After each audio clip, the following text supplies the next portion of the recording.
जेदे की इंस्पेक्शन की जाती है तो इनकी लस्सी और देसी घी मिज़र सेहत करार दिया जाता है और इसको तलफ कर दिया जाता है। जब हम पहले भी जब देखते हैं कि लोग इतने ज़्यादा इस लस्सी को और इनके देसी घी को पसंद करते हैं कि जब वहाँ पर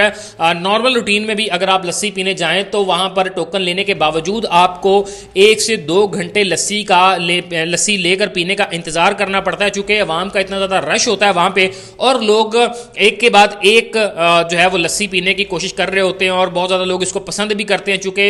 लस्सी की एक अपनी तारीख है जिसकी वजह से यहाँ पर बहुत ज़्यादा रश होता था और इस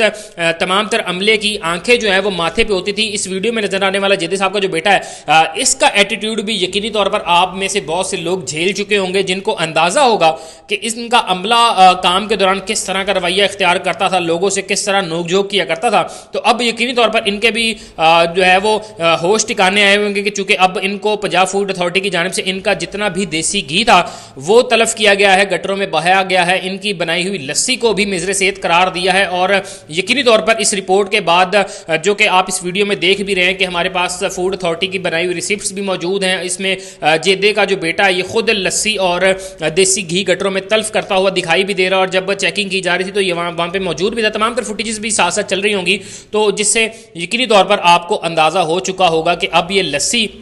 शायद पीने के काबिल ना रही। हो सकता है इसमें मजीद बेहतरी आए जब पंजाब फूड अथॉरिटी दोबारा इंस्पेक्शन के लिए जाए या वो कॉल करें तो यकीनी तौर पर चीज़ें चेंज भी हो सकती हैं, लेकिन अलबत्ता अब